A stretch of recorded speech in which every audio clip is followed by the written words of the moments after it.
often that the sequel to a book is better than the first one, but in Two Twisted Crowns' case, it is. Let's read this book together, and I'm gonna update you with my thoughts as I read the book. The visceral amount of hate that I have for this man, yes. But like, I think there could have been more. I wanted to just, you know? And it's constant, like there's stuff always happening. And this is how you finish a series. I'm so into this story.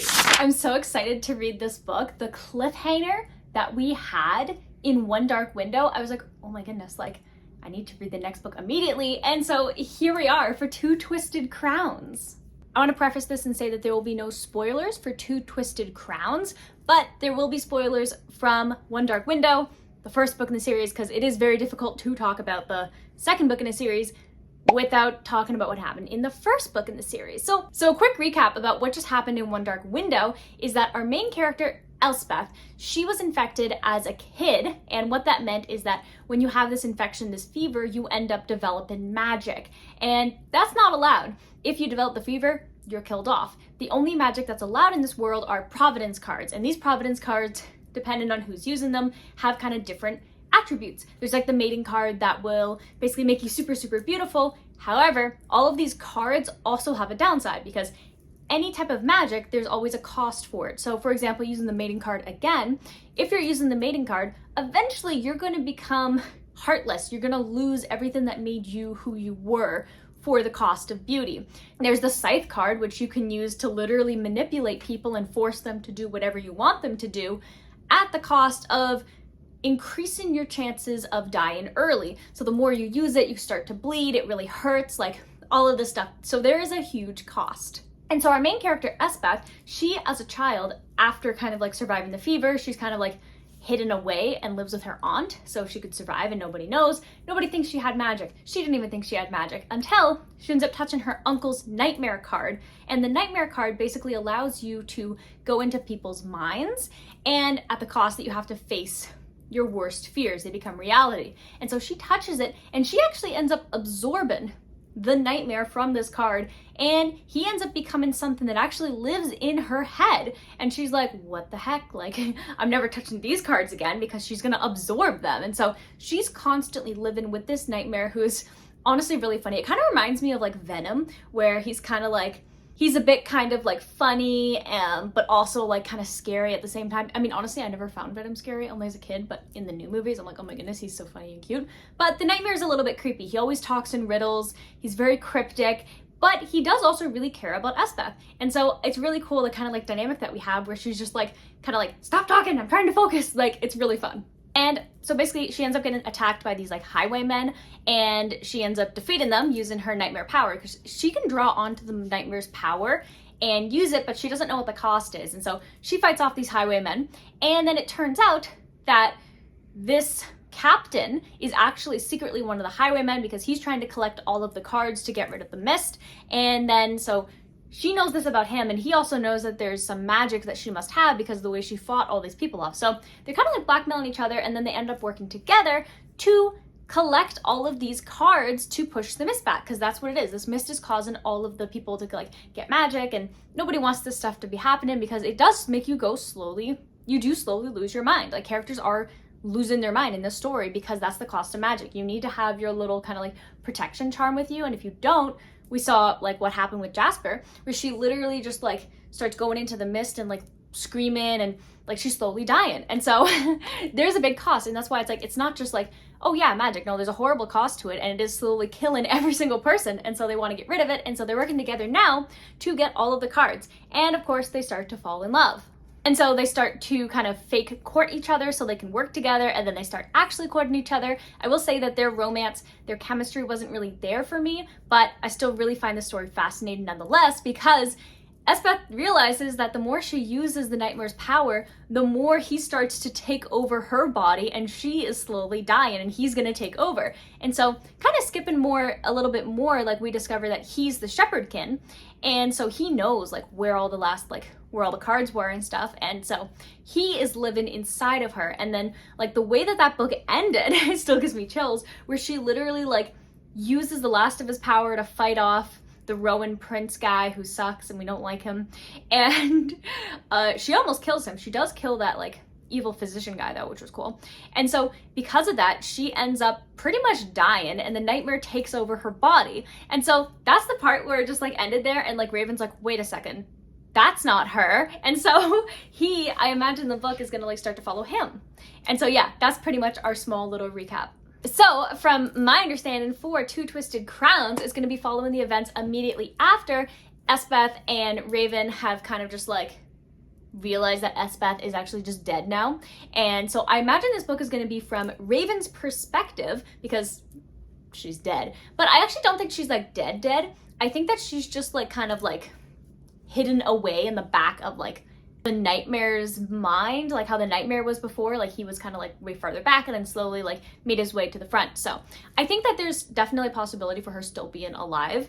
But what I think is cool is that she's not really alive right now and she's our main character. And so with her out of the picture, maybe we'll get the nightmare's perspective as well. That would be really, really cool. But I think that it's going to be Ravyn's, and we're going to have some fun adventures where it's like Ravyn, Jasper, Elm, and the nightmare all going together to find the Twin Alders card, because that's the deal that the nightmare made with the kin, because he knows where it is, but it's somewhere that nobody can get to except for the nightmare because he's the shepherd kin. And so I think that that's really cool, and I'm really excited to see where it goes. So I imagine that we'll see them kind of work together, and then Ravyn trying to figure out how can he save Elspeth, because like we're just guessing that once the mist is gone that she'll be safe, she'll be free, but maybe he's going to try to like get her out in other ways, and maybe she will kind of like pop out every now and again. But imagine seeing the person that you love, their body being used, but it's not actually them, but it looks like them. Ravyn's going through a tough time, this poor man, but I am really excited to be able to see more about him, because one of my kind of critiques in the previous book, it was that he was a little bit too perfect. I would have liked to know like some of his flaws and stuff, a little bit more about like him and his backstory and like all this. So I'm excited that we will probably be getting that in this book. And yeah, I'm excited to see where it goes. So without further ado, let's read Two Twisted Crowns.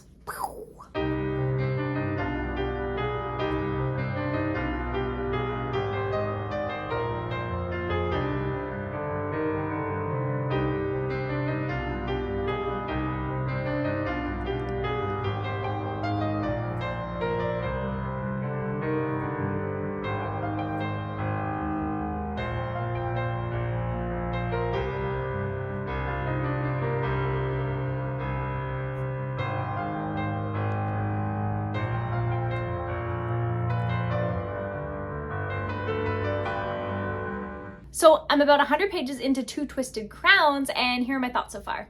The multi-POV in this book, it's not just Ravyn's point of view. We're also getting Elm's, and believe it or not, we're also getting Elspeth's point of view, but like not really, but also like kind of, because she's like in between that like place where you're awake and you're asleep.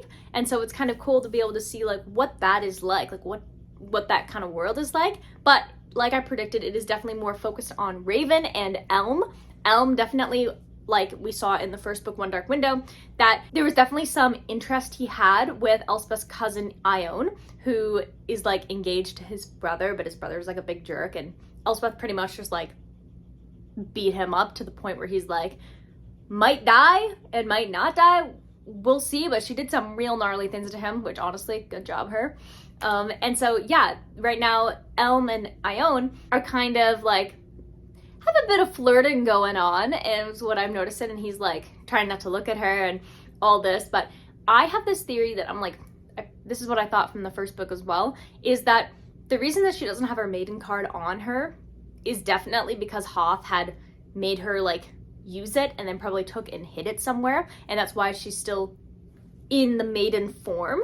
That's my theory, at least. I think it makes the most sense because she doesn't seem like she actually wants to be in the maiden, and they keep on commenting about like how she's still in the maiden form and all this, but she doesn't have her card. So yeah, I imagine that she and Elm are probably going to do some forced proximity, and they're going to have to find this maiden card.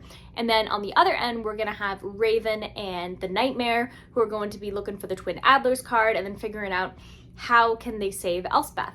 And it's such a vibe. I really love, like, there's so much of that like ominous vibe, the feeling that you get from the first book, that I'm loving watching how all the pieces are starting to kind of come together, especially about like the Shepherdkin and who he is, and we're learning more about him and kind of like his backstory, because we know like he was killed, and it's obvious that the Rowans had killed him and taken his place as the kin. And so I'm curious about like, how did that happen? How did they kill him and his entire family?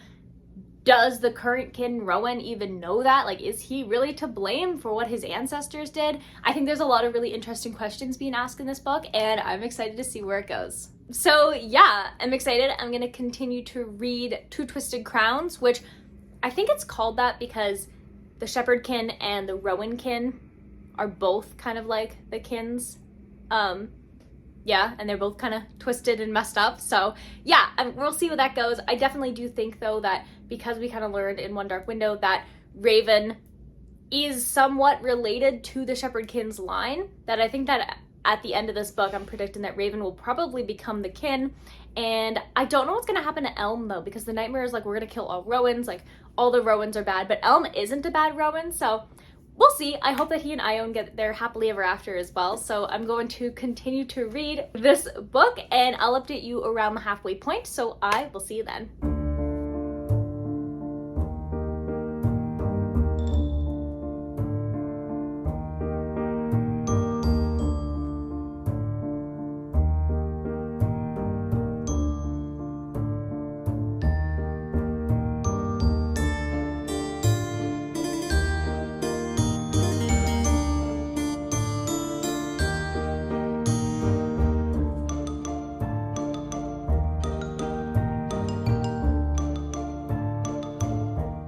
So I'm definitely now more than halfway through Two Twisted Crowns, and the romance, so much better than the first book. And like the discoveries and every single thing just like that's happening is just like so well done and so well paced.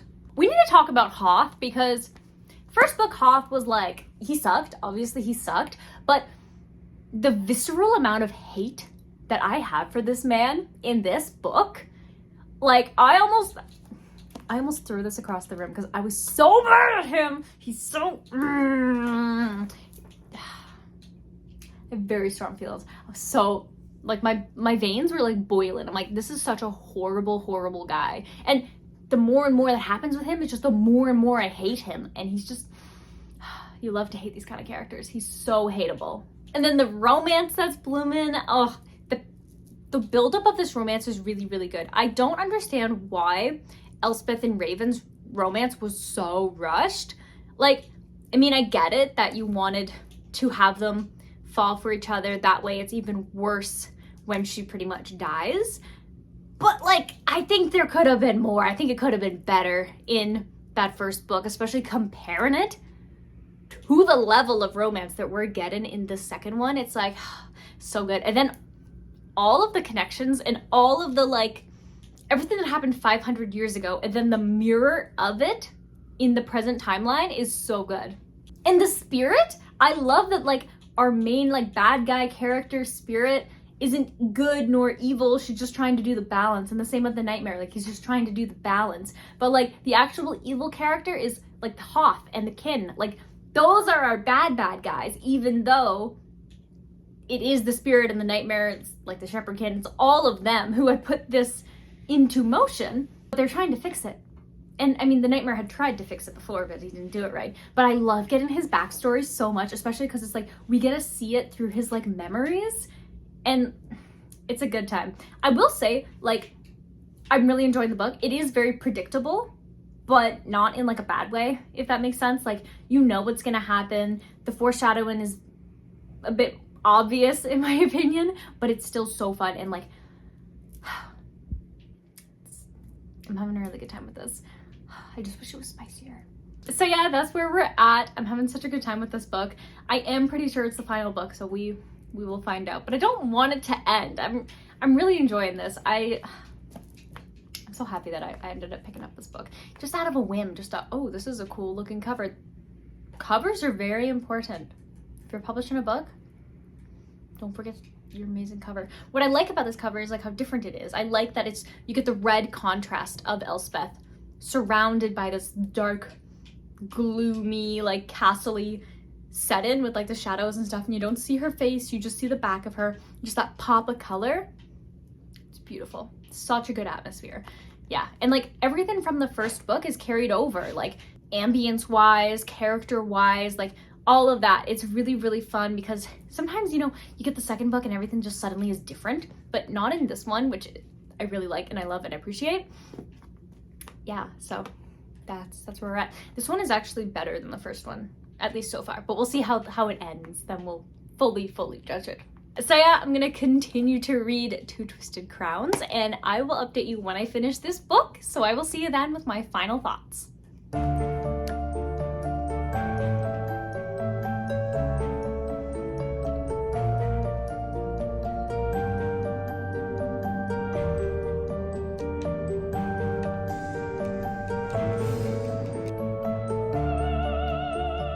Last night I finished Two Twisted Crowns by Rachel Gillig, and wow, this is how you do a sequel. Like, it was so good. It was so good.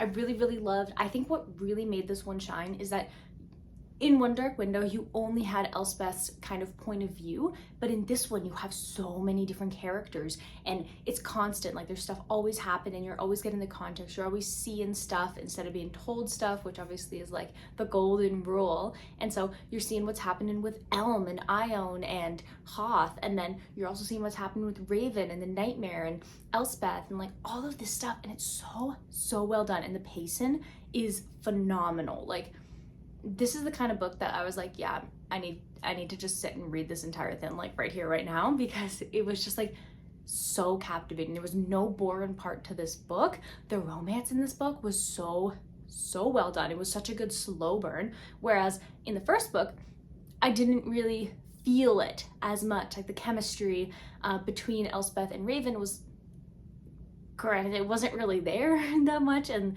I found that their relationship was rushed too much, but in this one, oh boy, this one, yes.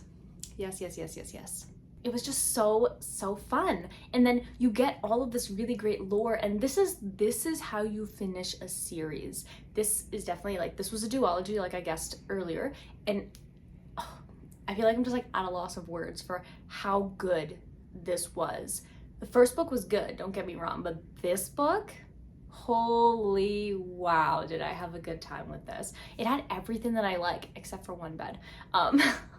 You had this constant tension, you had this slow burn romance, you had this like ominous vibe, you had characters who were neither good nor evil, you had riddles, you had barters, you had magic, you had this one character who was just so, okay, Hoth made me so mad.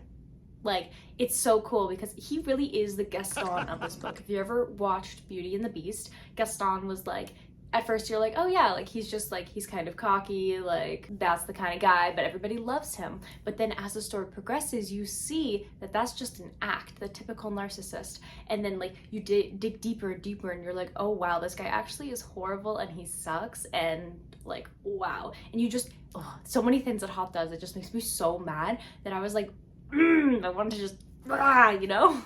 So it was very satisfying in the book because you had like such a character that you hated, you had characters you loved, and usually like, you know, sometimes when you're reading and you have like a multi-POV and you're like, oh, you know, like you're not really into this character's story as much as this one, but I was so invested in both of the storylines happening at the Castle Stone and elsewhere. And so I thought that that was really cool, and like the spirit of the woods and all of the tree mentions, and the nightmare takes the show in all of these books. There's just something so fascinating about a creature that lives in your mind but is now taken over Elspeth's body, and you get like his backstory and you understand him better in the mirrors and just every single thing. And then like there was this one moment with like two characters who were fighting, and like something big happens and I was like, yeah, but then like in a second I instantly went, no, like I was like, what's gonna happen? And just like, it was just so well done. It was so well wrapped up. Everything just connected. It was beautiful, and I had such a good time with this book.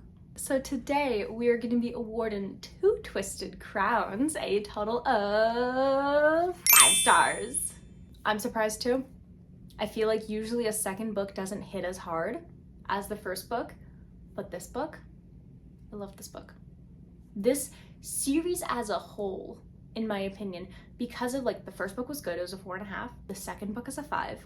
The series as a whole is like an honorary 5. Like I just had such a good time. There's flaws with the book. Some of the characters aren't as well developed as other characters, but I was so invested in the story and so obsessed with everything that was happening. I just thought it was so unique and fun, and I loved, like, it was different. It was a different type of story. I feel like the whole aspect with the trees was just really cool, and you don't really see something like that like often. So it just felt fresh and new, and I think that was another thing that I really just was like, wow, I'm so into this story. Yeah, so very good duology. I highly recommend this duology. Second book is better than the first. You know, honestly, similar to ACOTAR though, like it's not often that the second book is better, but in this case it is, and same with ACOTAR, where it's like the first book is good, but then once you get to the second book, you're like, oh my goodness, like I understand the hype now.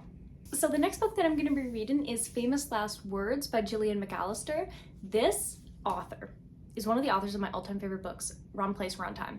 And that was such a mind-blowing experience that I saw this name and it was like, oh, she has a new book, I need to buy it. So yes, this is the book that I will be reading next, and I'm very excited about it. So if you're interested in watching me read Wrong Place, Wrong Time, or any other book that happens to be on my never-ending TBR, definitely hit the subscribe button if you haven't already, and turn on the bell notification. That way you get notified anytime a new video comes out. If you enjoyed this video and perhaps you read this series as well and you enjoyed it as much as I did, definitely hit the like button. And I am also a YouTube partner. Yay! That's super exciting, because what that means for you is that you can become a member of the I'm Talking Waffles channel, which means that you can help directly support me getting more books that we can read together on the channel. You can recommend me books. You get cool emojis, which honestly in my opinion is the coolest part of it. You get these cool little loyalty badges. You get priority access, so I'll reply to your comments first. You'll get videos before they're actually published. Like there's a lot of really cool things. There's a bunch of different tiers in it, so all the information for this is in the description to this video, so definitely check that out. And with that, I'm gonna wish you warm wishes and fish kisses, and I'll see you in the next video. Bye.